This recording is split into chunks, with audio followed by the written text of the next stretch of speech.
Hello everyone, it's Quest Quenchers here today, and I just want to have a quick ramble about what can Bethesda take away from Larian Studios regarding the Baldur's Gate 3 and what they could put into the next Elder Scrolls. So first and foremost, I think what Bethesda can take away from Larian Studios is the amount of branching quests and storylines and how it can change when you play the game, and what decisions you make and stuff can lead to different places. I think that would be a great first thing to add to the Elder Scrolls. So each quest, depending how you do it, each faction, each sort of everything, branches out into something else, just like Baldur's Gate, and I think that would work way more, be way more fun, because it adds replayability straight away to the game. And I think having that in Elder Scrolls 6, it needs to be there, to be honest. And then the second thing straight away is more customization, more, your hair and everything, and, your body type and all that stuff. And as well as, making sure that the armor layer system is still there. I think that needs to be reintroduced, because I was quite taken aback that in Starfield it's literally just a costume, backpack, helmet, and an outfit. I thought that was quite surprising. So I do think Larian Studios has got it right with customization, as well as within, in Baldur's Gate 3, you can find some very unique artifacts, and you can even craft some too, depending on what kind of quests you do. And I think the Bethesda need to bring that back. They need to scrap this legendary system they have. Maybe make, certain types of bosses drop certain types of, sort of special weapons and armor and stuff like that. But make it like a boss fight, so it is kind of more, oh, if I need to kill this boss in order to get this sword and be very powerful and stuff like that. I think it would just be more rewarding and stuff. But at the same time, there also needs to be rewards for exploration. So when you enter a cave and you go through all this maze and stuff like that, there's some sort of legendary artifact at the end, and I think it requires that, adding the mystery and the rewards for exploration. Whereas currently, in Starfields, the reward for exploration is just a randomly generated piece of armor or weapon, and it's always not what you want. It's always I don't know, a disassembler, and you're just the most people I fight in the game are human. Why have I got a robot disassembler weapon? It's just boring. So I think, having proper unique weapons and armor back into the game, and not just this randomly generated crap, I think would be way better. And much like Skyrim, like their predecessors, they just need to do that. And it makes the game infinitely more rewarding and better. So it's just yeah, you need that special thing that these games, that Skyrim has. I've already gone back to Skyrim from Starfield, which is it's crazy. I've spent enough time in that game now, and I'm yeah, I think I've seen everything. I've had enough, kind of thing. Yeah, there's probably a bunch of quests I have missed and people have not talked to, but at the same time, most of the quests are not being that enjoyable to me. It's just mainly go here, collect that, here's a reward, credits, or a unique sort of useless piece of artifact or something. Not artifact, but a useless piece of randomly generated weapon or armor. So it's just yeah, this is not really working for me. It needs to be a really good reward like Skyrim has. It used to be, hey, you go here, do that, and you get the Pale Lady sword, or you get do a Daedric quest and you get another sword or another piece of armor, or it's just come on, it's these things that you can get every time you play the game in order to help you, so it's always there.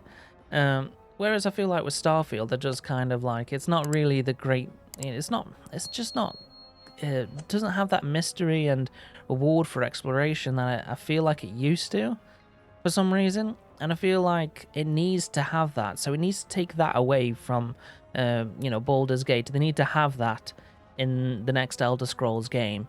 as well as, the branching quest lines, the different decisions you can make, the different dialogue, because I've seen, like, within Starfield, you can say something, and you've got a list of, like, all these, responses you can have, and it leads to another, unique response, and then it all ties back to the same dialogue branch. And it's just like, well, why not have that different? Your persuasion mechanic should be bare bones again. I feel like it should be like, hey, if you've put enough points into your speech and you pass the test, yes, there you go. And then put all that writing you put into the persuasion mechanic back into the, decision making and branching quest lines and stuff like that. And I think that would really work fantastically. And then, it's probably not like a Larian Studio thing, but have, why you have a bunch of blacksmiths that can craft armors and stuff. Why not get them to craft your armor that you specifically want, and you can order it like it would be in real life in those times? Like, hey, I want you to make this, I want to order this, like, armor. Could you make this armor for me? And they'd be like, yeah, sure, we can do that. I mean, if it's a unique sort of, like, dragon plate armor, you have to provide the, the dragon sort of scales and stuff like that, and the dragon bones and stuff. Why can't it be like that? Why can't, it be like an actual thing? Yeah, it takes away from the smithing, but the reason why you would go into your smithing tree and stuff and level up your own smithing is if you want to make your own smithy, And, why can't we make our own business within these games? Set up somewhere like a ranch or something, and then employ a few people, make our own business like we did at Golden Hills, like as a creation, and we make passive income that way. Well, not passive, because we still need to collect all the farming ingredients and stuff and make money and sell it to the, to the people at Rorikstead. All the wheat you find, and you can sell it to Rorikstead to make extra money. But still, it's just like, that needs to be within these games, I think. Have this little... I might maybe introduce like little, oh, because you're in this this hold, you have to pay certain amount of tax on the business and stuff. Like, you have to pay your local jarl or king or whatever that in the next Elder Scrolls to, to do business here. And depending on what hold you make the shop in, depends on the tax rate. So, you could have that little kind of thing. And when and maybe even sort of implement different things from different games, like maybe you can buy multiple houses and rent them out, maybe, to make a little money that way. Just little details that you think, could add more to the world. And I think that's what is lacking in major games nowadays, is just the little going beyond the Call of Duty. The little, oh, wow, I could do this in this game. Whereas in Starfield, I just got nothing like that. Like, oh, wow, I could do this. And not in any moment of that game where I went, holy crap, I can actually do that. Whereas in the Baldur's Gate 3, it was like, whoa, I could do that. I could throw that down and then do that. Oh, wow, kind of thing. And it was just... it encouraged experimentation within combat too. So I do think, they should probably take something away from Larian's combat too. Not make it turn-based and stuff, but make sure, there's little different things you can do. Maybe you can throw an oil canister down and then cast a fireball into the oil, explode in that area, kind of thing. Just little details like that. They have the grenade hotkey now, so it's just like... why not have little bombs and fire bombs and, cryo bombs and stuff like that? Like, it just has magical essences from the Daedric realms. That's all you need to put into a little canister that you throw on the ground, a clay canister that you put on. It's not that... It's not difficult, and it is, I believe that it is, like, canon that gunpowder is in the Elder Scrolls, but it's, like, hidden away or something like that. I'm pretty sure the Red Guards use it on their ships, and stuff like that. So, yeah, there's just little things like that I think would be, great and stuff. Just, adding more strings to the bow and fully indulging each system, like the sneak system properly, Like, hey, you could have arrows that have ropes on them, and you could fire them, and you could climb up this tower to get to the top of that window and climb in. Skipping all the battle that you have to do if you're like a warrior getting all the way in. It's little things that need to be in these games that people go, oh, wow, yeah, that's great. I can do that. That's amazing. And, it needs to lead to experiment, because that's what, also like, Tears of the Kingdom, that experimentation, that fun that you get when you like make something and you can get it like how you want it and make totally break the game in a different way and achieve a task in a different way. And it's just like, come on, we need that kind of gameplay within the Elder Scrolls now, as it's getting quite blatant, because like in Starfield, the procedural generation's terrible, and the little dungeon stuffs are just, the loot at the end is just random and crap. There isn't much unique things. There is unique things locked in quests, but often, enough, it's just like, wow, this is really crap. So yeah, that's my little quick ramble about what Bethesda can take from Larian Studio, what they can learn from Larian Studio, and what they should implement into their next games, as well as, bring back their old sort of, ways of doing things. I mean, I think mostly it comes down to having an overarching writer and, narrative designer for the story, and for them to probably intertwine it a bit more with the factions like they did in Fallout 4. I found that more interesting, and allowing the player to be blocked from certain things. So say if, a quest, like in the Civil War kind of thing, you can't go, once you're fully committed to the Stormcloaks or Imperials, you cannot switch sides. I mean, you can earlier on, but once you're through, you're Imperial all the way, or you're Stormcloak all the way.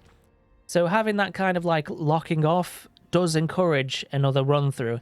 So having that more with like probably different types of quests, maybe he can have the Fighters Guild and then like a the opposite to the Fighting Guild. Like in Oblivion, there was this other, you had the Fighters Guild and then you had this other guild, and they would, if you could join, if you could have the option to join either one, you would be locked out from the other one. Be like, hey, you're part of the, that crew. No, you're not joining us. They have different morals than us, and kind of thing.